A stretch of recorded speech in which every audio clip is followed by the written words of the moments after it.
Hey, what's up guys? So I want to tell you guys a story about what it was like to work at a tier 1 trading firm on the day that COVID materialized and really hit the US financial markets. In short, it was the most eventful day of my trading career, and I would think that most people who've worked in trading for the last 15 plus years would agree that it was the most eventful day of their trading career.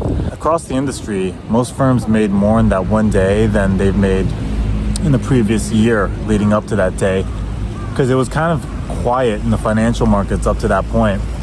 And most people's bonuses were 4 or 5 times bigger than their average yearly bonus because of that one day. Leading up to that day, the markets were kind of spooked. It was early days of COVID when people were saying, oh, there's 1 or 2 cases in the United States, but they're getting quarantined and it'll be okay. And that was kind of the prevailing consensus, that, you know, there are going to be 1 or 2 cases here and there, but, you know, we're the United States, we'll be able to quarantine them and everything will be okay. But that is not how things played out, as you all know. So on this particular day, it was pretty chill. People were just like talking about sports like they do at their trade desks. And then like suddenly the markets crashed 10% and everyone's like, well, what the hell's going on? You look up and the news headlines were like, the NBA is canceling the whole season because of a COVID outbreak. And then all these other headlines followed that, you know, like other sports leagues just canceling their whole season. And I think like the Oscars or, you know, Grammys canceled their show, and it just like fully clicked like, oh, this thing is pretty much spread all over the United States. Like this is going to clearly impact all industries.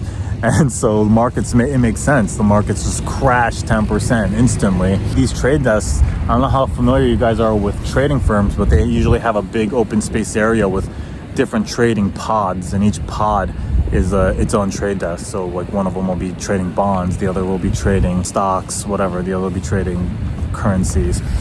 From each pod, you just hear all these like sad trombone sounds, because we have all these sound effects that represent what's happening so that traders can quickly pick up what's happening just from sound. So the sad trombone sound is basically like wah, wah, wah, wah. Let's just say it means you lost 50 grand. Each time you hear that sound, it means you lost 50 grand. So you just hear wah, wah, wah, wah, wah, wah, wah, wah, wah, and it's like, oh no, we're all losing money. We also have a live speaker to our individual pits where our pit traders are trading our corresponding products. So you'll hear the sounds from the pits, and it's like goes from being like the occasional chatter to just like because it's just like the endless noise of brokers and traders all yelling, trying to get on trades. So it's just like pure chaos from the pits. Like it just sounds like white noise. You look up and on all the wall-mounted screens, it shows the markets are like whipping around and going crazy. Like there's the initial down 10% crash, and then it's like whipping around trying to like, you know, stabilize and find its footing. And that's when most market making firms make the most money, because the markets widen out and then there's all this uncertainty on direction of which way the market should go, and everyone has different opinions and people are paying a lot to put their bets on. And so market makers are scalping on each side. So they're buying from that guy who thinks that their market's going to crash further, and it's selling to the guy who thinks, oh, this is the bottom. So he's buying at any price, and we're just scalping all day. And then there's like correlated asset classes that normally move together. Just to give you an example, there's like certain products like that are supposed to represent the S&P, like ES futures or SPY, the ETF, and you know, these things are expected to move together, but when markets absolutely crash like that, they can decouple a little bit. So any firm that has a good price valuation system, when the markets are in that kind of state, they can make stupid amounts of money. So yeah, after the initial market crash and the wah, wah, wah, wah, all you hear is another trade sound effect, which is a really good one. It's my favorite one, actually. It's the Charlie Sheen winning sound. Winning. Basically, let's just call that, oh, we're up 50 grand when that sound hits. So you just hear winning, winning, winning, winning. It just sounds like a DJ basically scratching it. Yeah, you just hear that all throughout the whole trading floor, coming from every pod. And so like every time you hear that, it's like you're making 50 grand. So these are automated trading systems.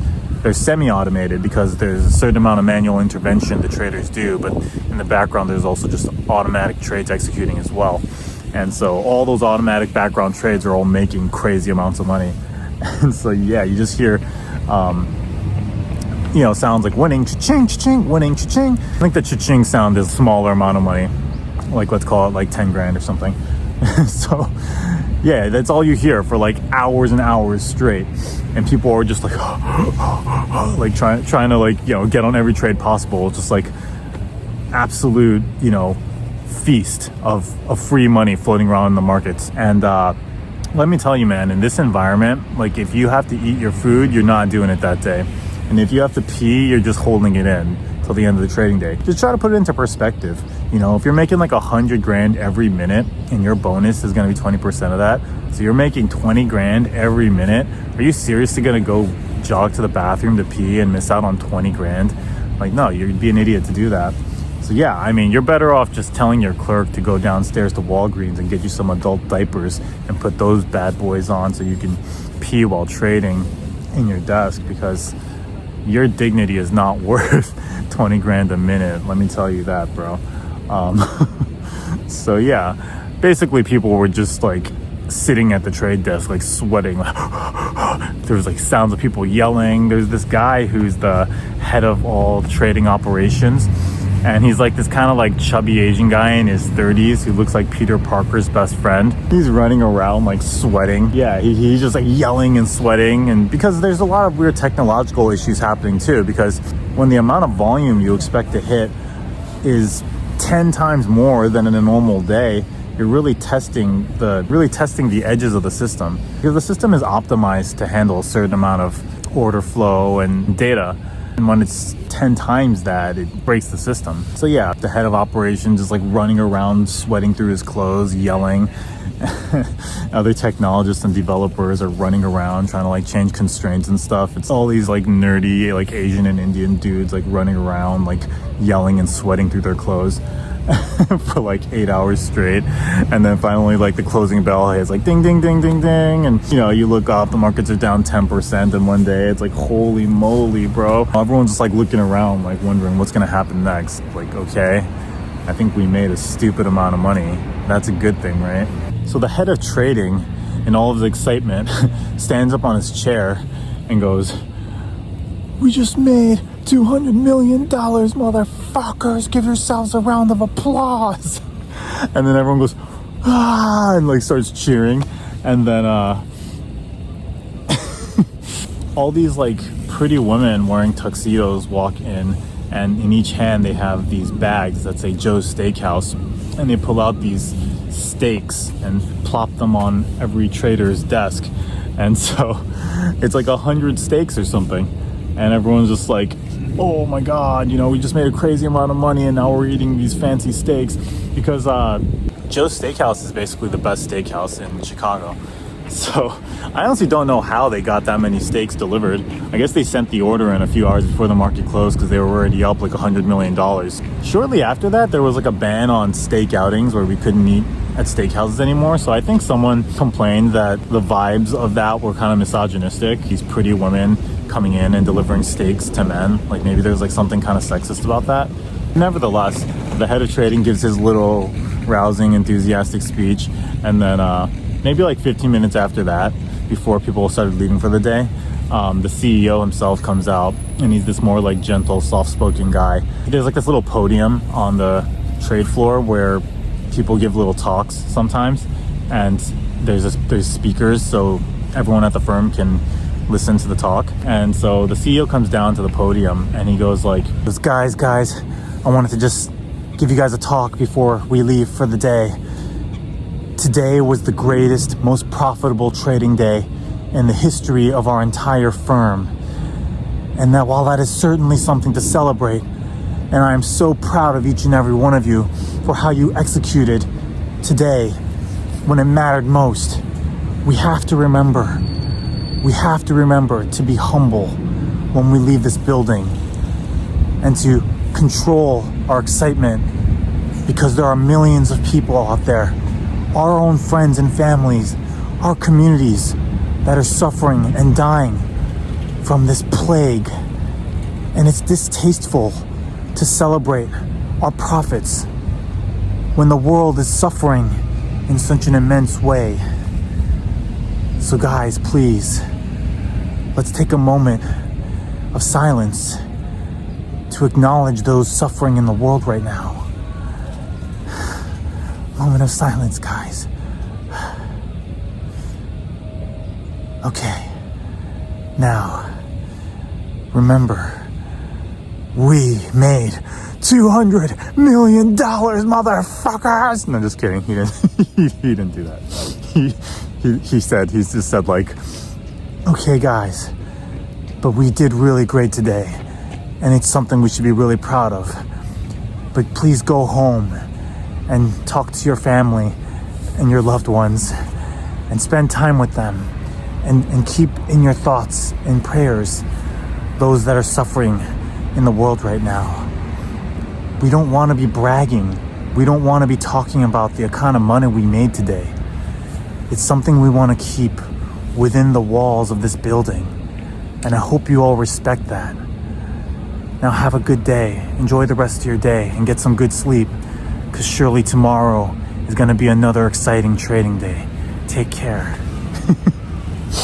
And yeah, let me tell you, it was like one of the widest ranges of emotions I felt in one day, because obviously I'm really excited that we made so much money, and everyone knows that the company bonuses that year are going to be 4 or 5 times what they normally are, because that's usually how it maps out. You know, if you make that much money, the multiplier on your bonus is going to be huge. So basically, if you normally make $100,000 a year, then you're going to expect to make $500,000 that year. And it's not just that firm, it's true across the industry. When I left for the day, I called up old colleagues at previous firms, and I just wanted to say, yo, did you guys make a crazy amount of money today too? And they're all like, yeah, bonuses are going to be at least 4 or 5x. And so it's across the industry. Everyone made stupid amounts of money. And so, you know, you have that on the one side, but then on the flip side, your net worth probably lost like 10%, because at least for me, I had pretty much all of my net worth in the stock market, and I still do now. So, you know, I'm obviously a little hurt that I lost that much money, but then it's like the bonus will probably more than make up for it. So it's like you're kind of hedged on your happiness. But then at the same time, it's like, okay, the world's going to crap.